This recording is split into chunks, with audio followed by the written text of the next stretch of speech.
Okay, great.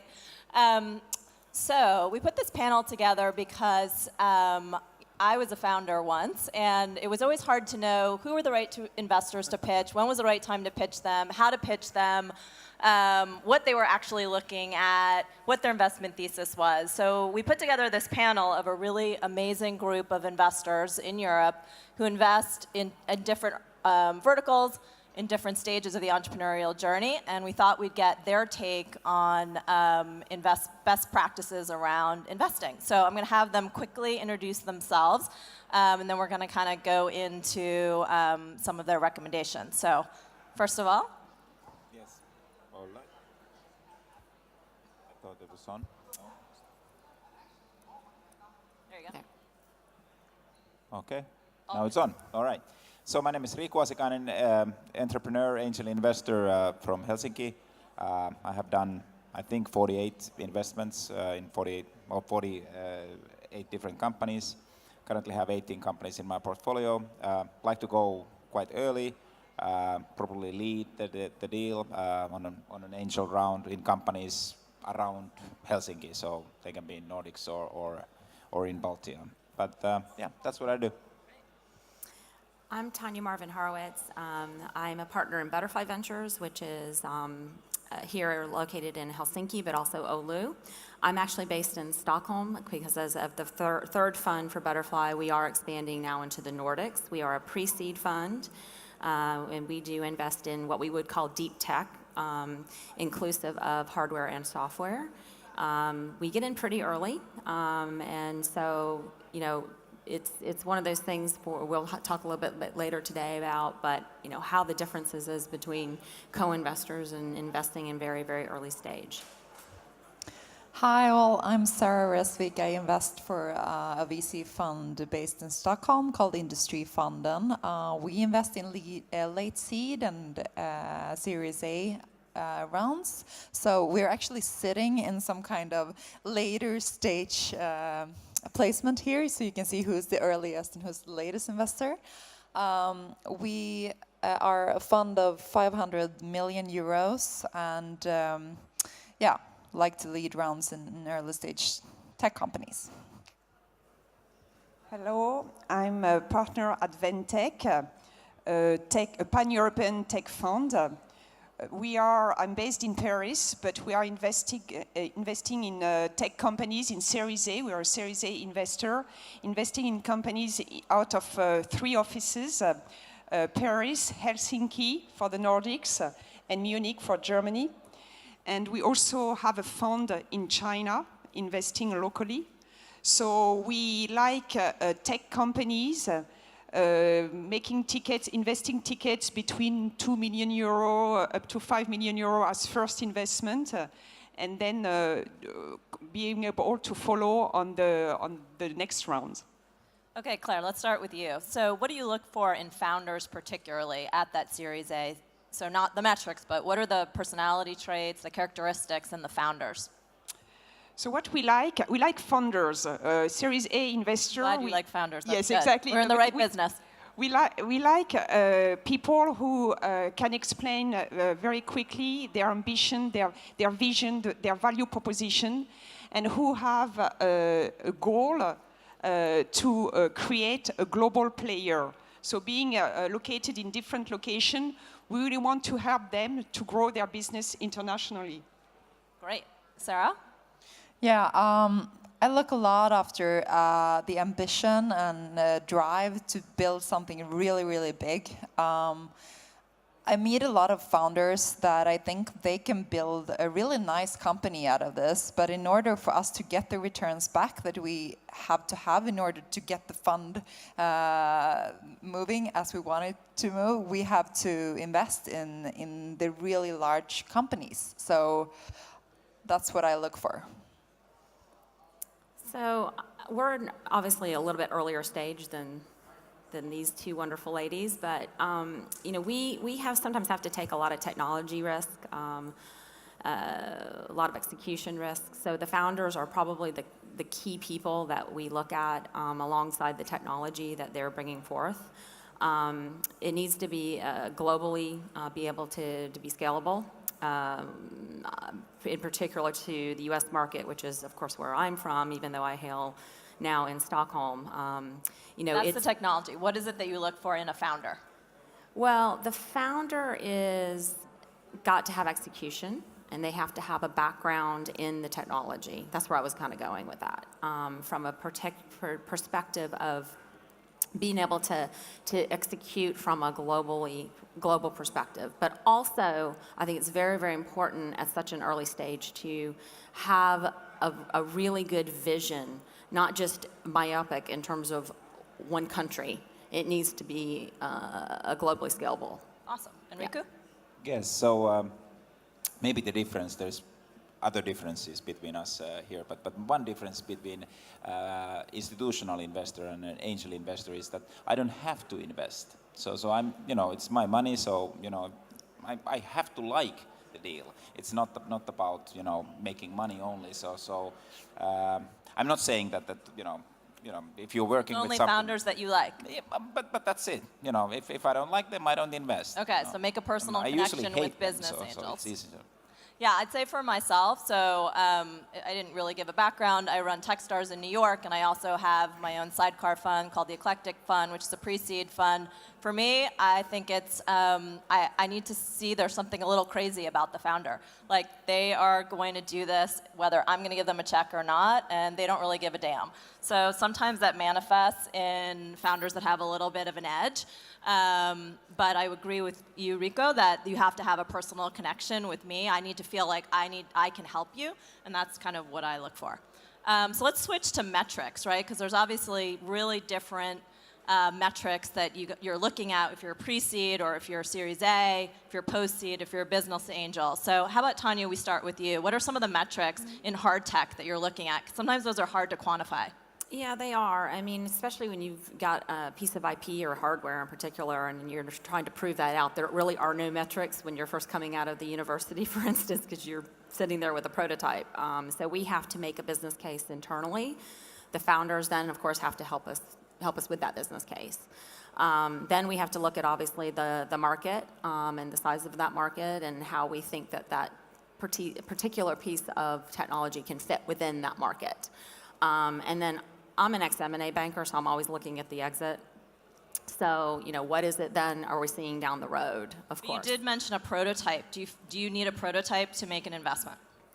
Typically, we like to have something. Usually the researchers here, and especially in Finland, have done really well, especially coming from the university perspective. They usually do come out with some sort of prototype before we get a hold of it.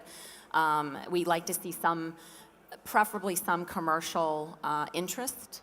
Doesn't have to be a financial component to that, but that, hey, there's an interest from this particular company to have this technology embedded. Cool. Now, what about you, Sara? So you're kind of post-seed, maybe pre-A. Give us some of the metrics. Imagine I'm a SaaS company and I'm pitching you. Do I need 150K MRR? What are you looking for? We really like SaaS companies, so you're good here. I'm pitching the right investor, thankfully. You don't have to have 100K in MRR to pitch to us. I think that 100 or even a bit below that would be enough. What we look a lot at is the growth rate. So we want to see that you have grown and are growing about 10 or 15% per month. And you have to triple your MRR in 12 months. That's really hard because if I have 70K MRR, you can argue that I actually have not hit product market fit yet, and yet I still need to grow 20% a month. That's hard. So how do you wrap your head around? It's super hard. And I'm not saying that all of our portfolio companies are growing that fast, but that is a goal that we want you to have, definitely, yeah, in order to make it as valuable as possible. And of course, there are always stages where you flatten out, and then you find something again and you grow. And it's not always like that, believe me. All right, Claire, what are the metrics that you're looking for from your founders? So if we keep the example of the SaaS software company, they are now pretty much, everyone has metrics that are known and followed by both entrepreneurs and venture firms, actually.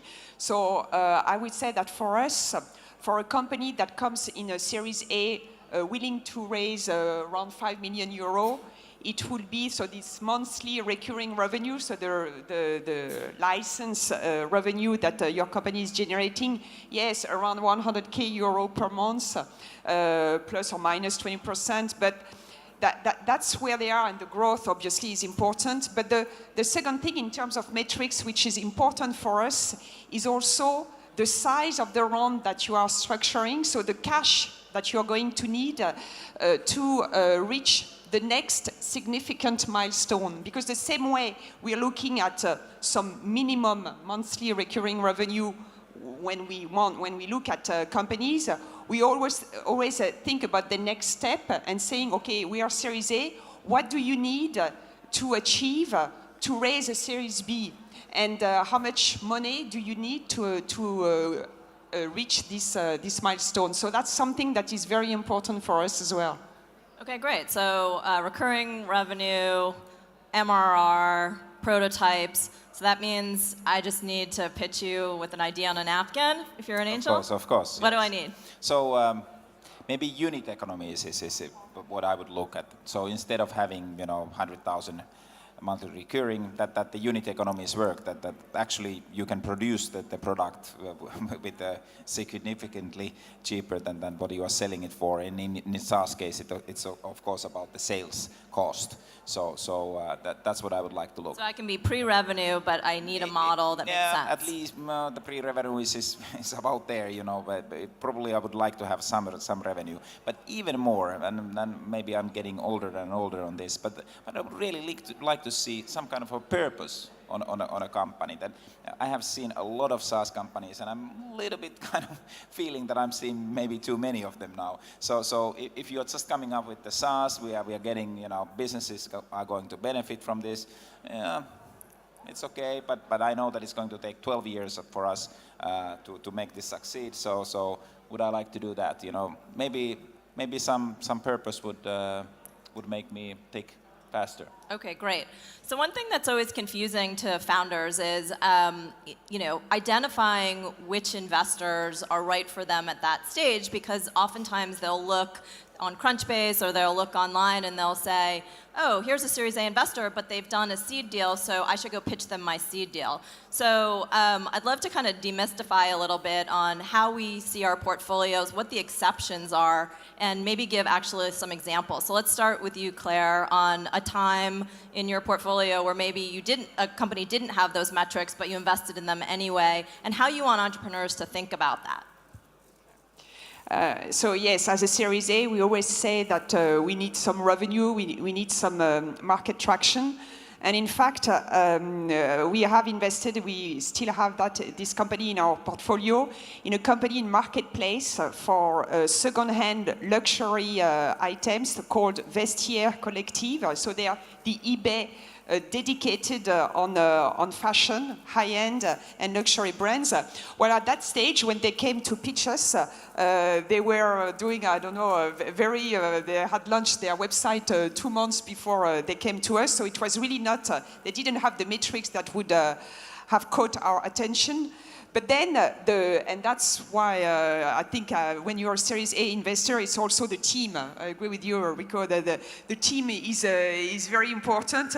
The guy, he was explaining that fashion is about inspiration, that to sell second-hand luxury items, you need to authenticate the product.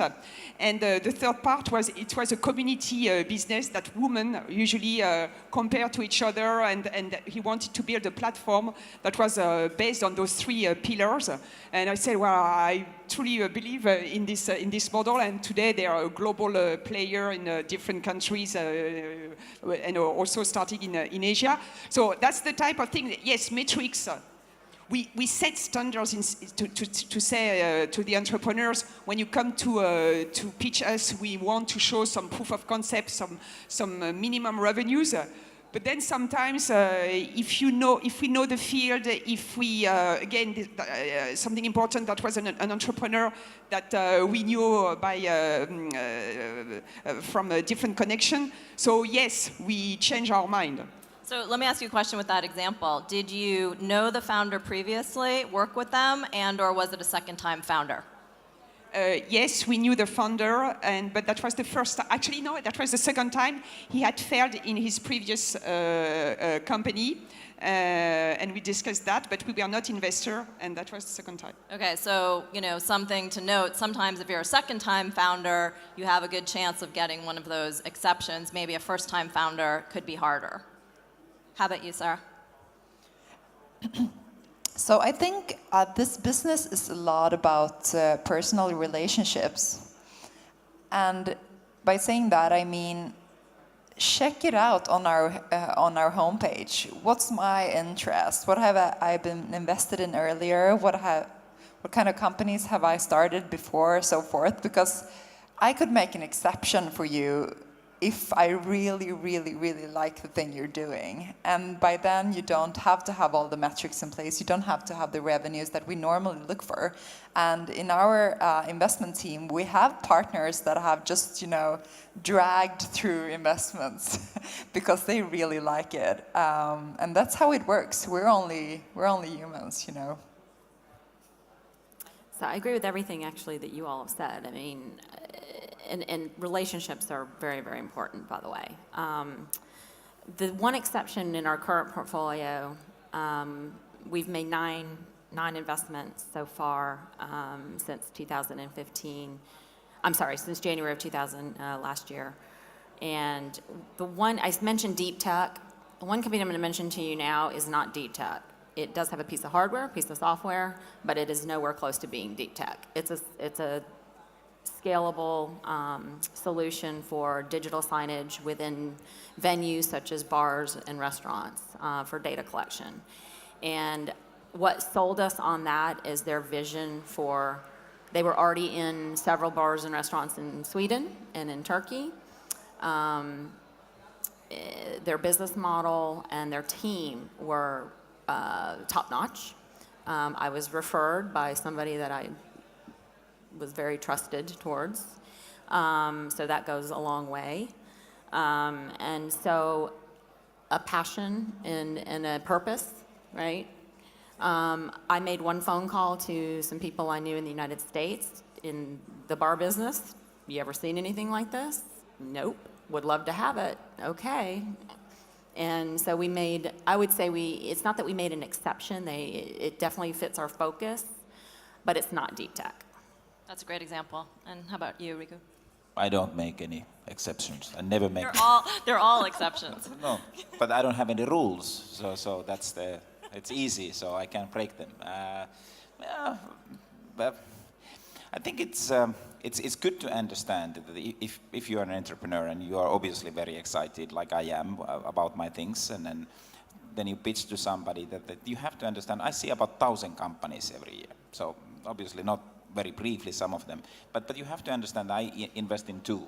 So for you to end up in the number 2, it's like, getting married to me. It's like I meet all these nice people, but I'm not going to get married to everyone that I meet, and I can still be nice, and we have to understand that, that the discussion needs to be on that okay, let's just see what you do, let's see what I do, and then let's see if we can find something together, and then walk out of this in happy face, in a sense, that it doesn't have to be that personal, that we can't invest in all of the great cases. So if I'm thinking of my 1,000 companies and then I have the number 3, which I'm not going to invest, and then number 2 that I'm going to invest, it's not an Excel sheet that makes the difference. It's just real gut feeling that I just like this person more, or I think that this is a better story, and then I make the decision. And the number 3 is a great company, at least as good company as the number 2. Great. So Sara, you talked about something, get to know what you like and what you're interested in. So how do founders do that? I'd love to just kind of grab some ideas here of like how they really find out, about you, about your fund's thesis. Obviously, we can go to the website, but what are some of the other ways they can really kind of dig in there, whether it's about you specifically or any fund? To be honest, one thing about founders that I really value is to be able to hustle. And that is something that you have to do in order to get the right investors. You have to get warm intros. You have to get to know people who knows me that I think are really good people. So no cold pitches to you. Warm intro. Will you take a very thoughtful LinkedIn email? I'll take a really well thought out. To be honest, I listen to all female founders that reach out to me because there are not that many. But otherwise, I think it's so much easier to get through if I get a warm intro. Claire, some tips on contacting you or Yes, learning more about you and your fund? That's the best contact, actually. Well, we celebrating our 20th anniversary, actually. So we started in 1998. So we have backed a lot of entrepreneurs, and so an introduction that is made by one of our past entrepreneurs, we always meet the person. So that's the best introduction. And I would like to just emphasize that because I'm someone, when you run an accelerator, part of your job is making introductions for all your portfolio companies. I have 85 in my portfolio, but I always say to the founders, like, let's see if there's a founder in that portfolio that we know, because that's a way better introduction, and they kind of like don't believe me. So can you just talk a little bit about like why that is the best intro? Because, you know, if the introduction, I always have this feeling that you meet people that somehow you relate to. And so the fact that an entrepreneur that I have worked with in the past, who knows me or any of our partners in the firm, says, well, you should speak to Ventech because, and I know them, I'm going to make you an introduction. I value that. It's a big value. Then I will always have a positive hearing, I would say, when they come to pitch us. So that's extremely important because it's about human beings. I mean, we are not in companies, we are not in the traditional private equity where we look at cash flows, forecast, and we base our decision on that. So that's the first point, the introduction. Then the second point at the beginning, during the introduction, is to understand the value proposition. I think, and maybe, okay, you've all heard that I'm French. The French entrepreneurs, they can tell you a lot about their product. One of the weaknesses is that it's not really about the product, it's, you know, their value proposition. Why are they unique? Why do they change? Why do their customers need them? Why would they, especially if it's a replacement, you know, all of that. It's not about the functionalities of the product. So as a first introduction, I would say, yes, I need to understand, I need to grab the value proposition and not the detail of the product, which is going to come at a later stage. So you'll take an intro without a deck, right? You don't need to see someone's deck. You just need a good, warm intro, and you're good. Yes, and understanding their value, yes, their business. Okay. How about you, Tanya? Cold. Will you take a cold inbound? Will you take an intro without a deck? Tell us how you like to be pitched. I mean, a lot of times they do come, and we've built up quite a portfolio here in the Nordics now. So we are starting to get that inbound from prior entrepreneurs, which is we will always take that call, which is great. Sometimes it fits, sometimes it doesn't, and we're pretty quick to cut it off if it doesn't.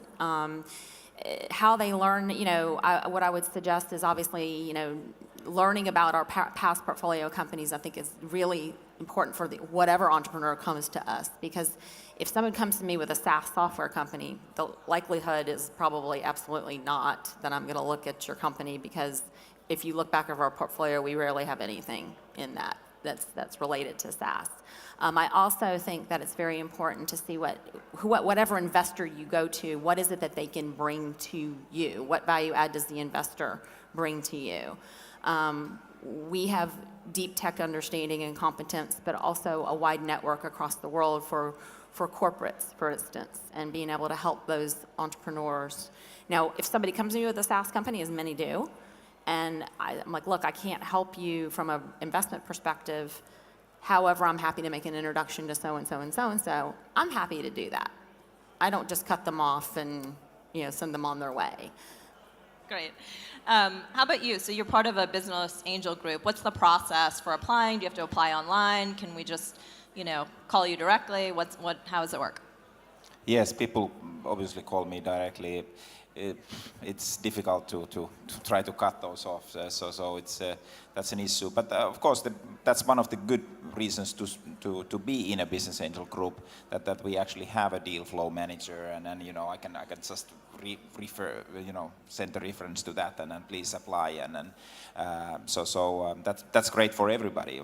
Instead of trying to call 300 people, you can just meet them at one go, and so it makes a lot of sense for everyone.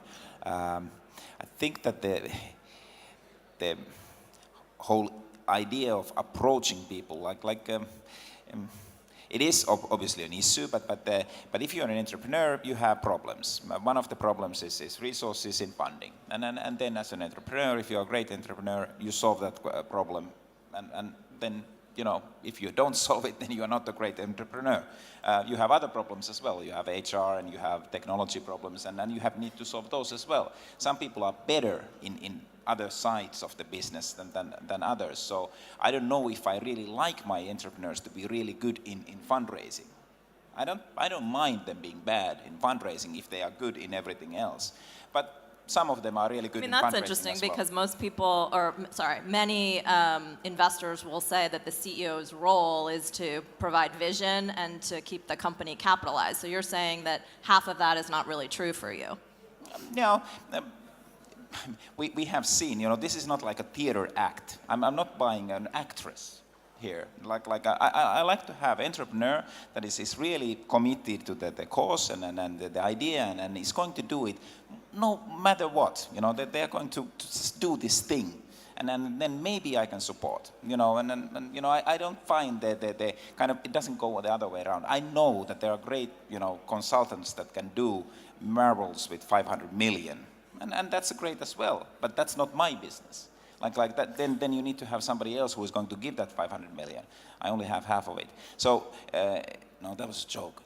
You're supposed to laugh. Okay. But there is a difference on if you're driving things with money, it's fine, that can be done. But the thing that I'm looking at in the entrepreneurs is really the capacity to solve problems, and yes, part of it is funding. I mean, I agree with you. I don't want to have entrepreneurs, CEOs who know how to pitch, and they know the marketing. I want to see genuine entrepreneurs who can, but then still, I always think that it's a kind of a seduction process.